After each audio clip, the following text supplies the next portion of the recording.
I firmly believe that you're only given as much as you can handle, as much negativity, as much failure, as much disappointment. This too shall pass. If you grasp for a new beginning, if you pull yourself up and move back into the world with a plan. So as foolish as it might sound, be thankful for your current limitations or failures, for they are building blocks from which to create greatness. You can go where you want to go. You can become what you want to become. You can do it all, starting now, starting right where you are. You've got to keep trying and trying and trying. You've got to have enough resolve to do it until. So be grateful for adversity, but for your future, make it work for you, not against you. Make your failures give birth to great opportunity, not prolonged agony. The world will willingly sit by and let you wallow in your sorrows until you die broke and alone. And here's what else the world will do. The world will step aside and let you by. Once you decide that your present situation is only temporary, once you decide to get back on your feet and make your mark. The world doesn't really care. So you have to. You have to care. In your own enlightened self-interest, give a run at adventure. Keep your eyes firmly on the achievement, on your ambition, and not merely existence and self-pity. Make a commitment to excellence. You have to be relentless. You have to never let off the gas, never stop, never quit. Never allow anyone to talk you out of the dream, the vision, and ideas that God has sent you. And understand that for every level, there's another devil. Never underestimate the power of small actions executed consistently. Never underestimate the power of momentum, because things in motion tend to stay in motion. And never underestimate yourself, because you are no different than any other change maker who has ever walked on this earth. I want you to think about one problem that you are passionate about. One problem that you want to start solving. And over the next 2 weeks, the next 14 days, I want you to come up with some small, consistent actions that you can begin implementing in your personal life to start solving this problem. And I promise you, you'll begin taking these actions, and it will start gaining momentum, and you will build a little initiative. And as you start to have an impact, people will begin asking you the question, how do you plan on changing the world? You take a little step back, put a big smile on your face, and respond with those 3 simple but extremely powerful words. Small, consistent actions. The first thing you've got to do is decide if where I am hurts, if where I am is killing me, where do I want to be? Decide clearly and define where it is you want to be. What would it feel like to be more happy? Like define yourself, where do you want to be? When you're working in these moments of desperation, where things are just so raw that you need to survive, you start taking this kind of honest inventory of yourself and you put things together. That's how you do it. So decide where you want to be, look at your inventory, and figure out what needs to go and what you need to add, what you need to build on. This is how life works. You can do this stuff, because once you do that, it puts you in a whole different place. It puts you in a place where you have the tools to save yourself. Right? When nobody's coming. Nobody's coming. When there's no help coming, what are you going to do? You're going to sit there and just die? So you've got to do this thing yourself. And how do you do this? You've got to get inside yourself and pull something out of yourself and get into this process that's saving yourself. It's going to be a process. Is it going to be hard? Yes, it's going to be hard. Is it going to be a struggle? Oh, I can guarantee that. Is there going to be some pain? You better believe there'll be some pain. But what you're going to discover is that you're a different creature. You're a different creature. You're not somebody who's living this pre-packaged life where everybody knows how your story's going to end, where everybody knows what's possible for you. No, that's not it. You're a different creature. Your blueprint is magnificent. Your blueprint is creative. You can do more than this. You can save yourself. You have the power to change your reality. You're like where you are, you can change it. That's in you. That's what you discover. The kind of creature you are, the real nature of who you are. But you've got to be willing to reinvent yourself. And that's the key. That's the key. If you want to save yourself when you get moments like these hard, difficult times when it looks like nothing is going to work, you're just going to rot and die and everything you've worked for is falling apart, nobody's going to help you, you've got to reinvent yourself. Just keep moving forward. Stay busy. Moving in the right direction. Looking, opening doors, knocking on doors. finding a way out of no way. When life goes from bad to unbearable. When you're knocked to your knees, your back is against the wall. Right? You've run out of money, you've run out of friends, people who believe in you and in your ideas. You've been used up and thrown away. Right? You're desperate, you're afraid. Right? It hits you that this is it, this is do or die, and it's just me. Right? It's just me. That's how life works.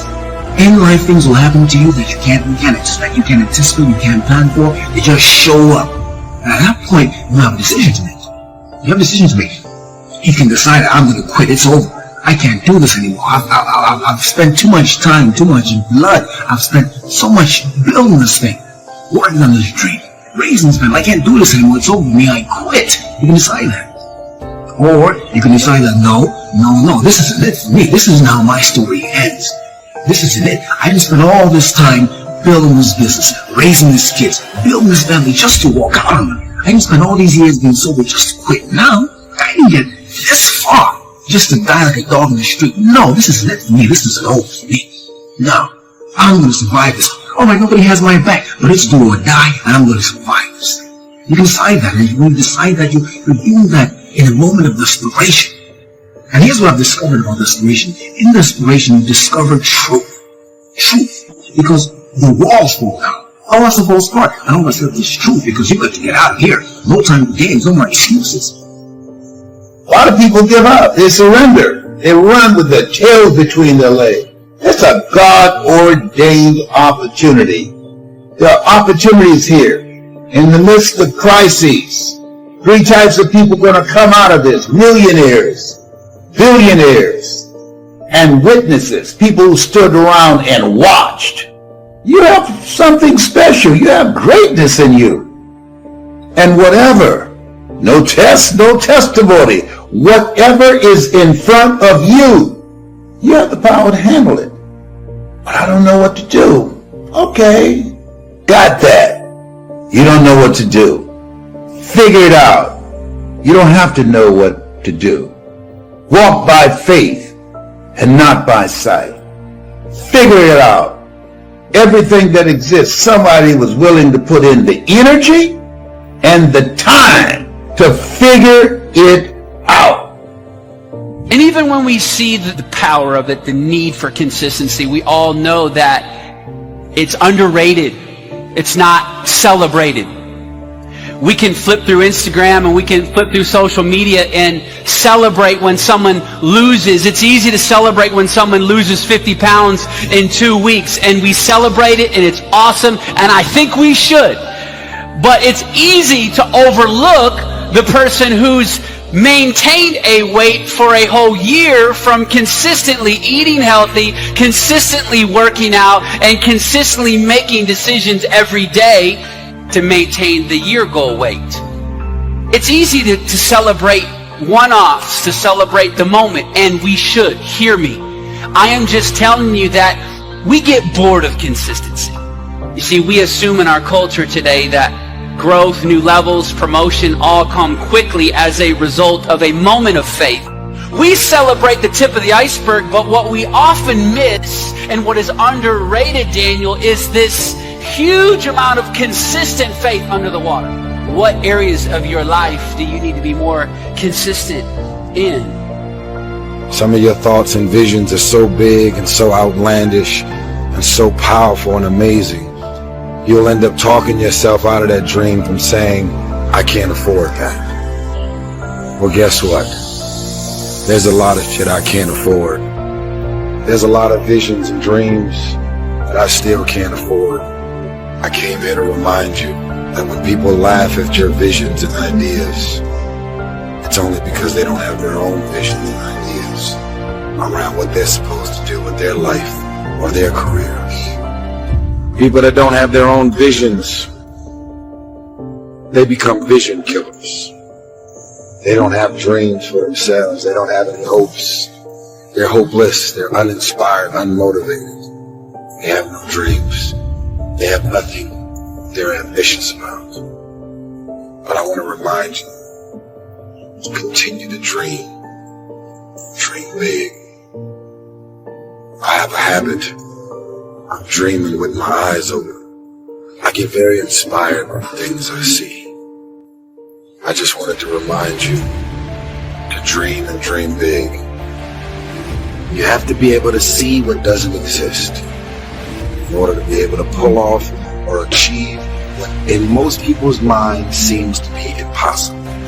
Only those that can see the invisible, being able to see what's not there. What is your vision? What is your idea? What was that God-sent dream?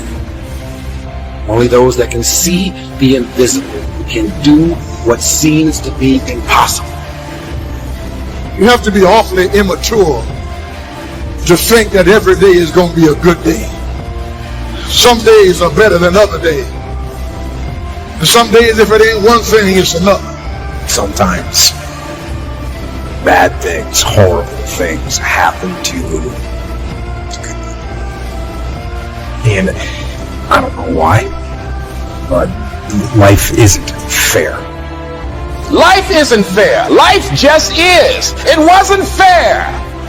The fact that you're still alive and still on this earth, even though it's been challenging and rough, and sometimes you get discouraged and uninspired to keep going, God has a plan.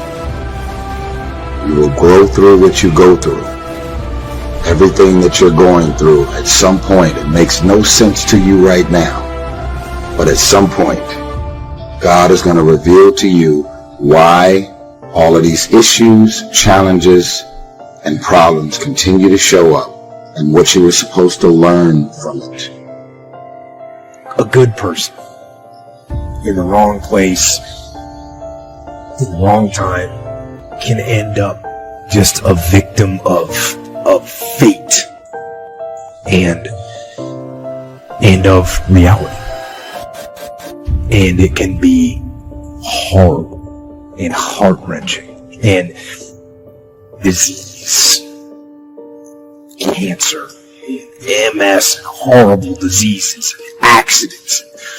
But when those bad things happen, what are you going to do? How are you going to lead? Are you going to get angry? Are you going to start going down the spiral of negativity? Are you going to let this horrible situation dictate the way you feel and the way you handle it? All I need you to do is not throw away your confidence. All I need you to do is stay in the game. All I need you to do is put one foot in front of the other. All I need you to do is keep the confidence. Because if you persevere, there's a promise that has your name on it. Right, the question becomes this. Can you be committed to the process of what you're doing without being emotionally attached to the results of what you're doing? Regardless of situation, regardless of circumstance, regardless of what happened, I'm going to show up and I'm going to give everything I got to it because I'm working for something that's totally different. Can you be committed to the process of what you're doing without being emotionally attached to the results of what you're doing? In other words, if you don't get what you thought you was going to get, will you still be the same individual? If the situation don't turn out the way you thought it would turn out, will you still be the same individual? The quote says it. You judge the character of a man not by where he stands in times of comfort and convenience. You judge the character of a man by where he stands in times of challenge and controversy. Right? I'm talking concrete commitment. Right? Not that commitment, I'm going to show up, I'll be there, coach. Yeah, I'll go to meetings. Yeah, I'm going to go out, I might run hard. Not that, man. Not that counterfeit stuff. I'm talking concrete commitment. I'm talking a commitment that says, I am going to stay true to what I said I would do long after the move that I've said it in his life. Right? Because when you're in them seats, it's easy to talk about what you're going to do. Right? But Mike Tyson said it. Everybody got a plan until they get punched in the mouth. Right? People don't burn out in life because of what they do. People burn out because life makes them forget why they do it. Go back and do some soul searching. And think about when you first started. Many people give up on the 1-yard line. Well, if they have the determination just to keep on knocking. It's a funny thing about life. If you're home one day and someone is knocking on the door and you say, I don't want to be bothered today. And if that person just keep on knocking, say, can you believe that fool's still knocking? Pretty soon you say, what is it? What do you want? And that's how you've got to be about your dream. Some people, well, I guess ain't nobody home. I knocked on the door, but nobody came. I guess opportunity probably went out the back door. Oh, no. See, life is not just that simple. It's not that cut and dry. And that's why most people never realize their personal greatness, because they're casual about life. And when you're casual about life, you will end up a casualty. And I'm saying to you, if you keep going, if you keep looking for a way, where there's a will, there's a way. If you keep moving, if you keep falling forward, if you keep getting back up, something's going to happen. Bob Marley said something I like. He said, you never know how strong you are until being strong is all you have. You never know how strong you are until being strong is all you have. It's your only option. And you discover, if you don't panic, if you don't run, you discover you are stronger than you give yourself credit for being. Don't surrender. Don't give in. Step up to the challenge. Be the one that other people look to. Absorb that impact. Absorb that negativity. Draw fire. Bring that pain to me. I can handle it. When maybe others cannot. When bad things are happening, I am going to try and be the one good thing. And in fighting, we will win. And if not the battle, and if not the war, we will win because our spirit, it will never surrender. And that is the ultimate victory. To hold your head high, and even in the face of inescapable defeat, to stand and to fight. That is to win. Dreams without goals remain dreams, just dreams, and ultimately fuel disappointment. Dreams without goals, yearly goals, life goals, monthly goals, hourly goals, minute by minute goals. Dreams without goals are just dreams, and they ultimately fuel disappointment. Goals on the road to achievement cannot be achieved without discipline and consistency. You understand? Between goals and achievement are discipline and consistency. Before you can be a painter who can paint what's beyond mere memory, you have to inculcate that discipline skill, and a lot of that is painful repetition and hard grinding work. It's the sacrifice of the present for the future. That's discipline as the precondition for freedom. But once you manage that, then things open up. And virtually everything you learn of value is like that. It's very, very, very difficult to learn to write. And there's arbitrary rules that you have to follow and bind yourself to. Disciplinary institutions, universities, are exactly that. They're places of guidance, and they're places to encourage people to develop the discipline that's necessary to see beyond the discipline. I mean, that's why we have disciplines, right? I mean, the words aren't there by accident. You have to narrow yourself first, and then you can broaden outward. And so that's part of the process of maturation. That's part of the sacrifice of childhood. What we have to understand about developing ourselves and getting better is that it doesn't take brilliance, and it doesn't take a lot of time, and it doesn't even take a lot of effort, but it must be intentional. The fact that you don't get better automatically, you only get better because you intentionally make a decision to get better. To develop yourself, you've got to get out of the intending world and get into the doing. So if you want to develop yourself and you want to get better, just act on what you've already expressed that you want to do.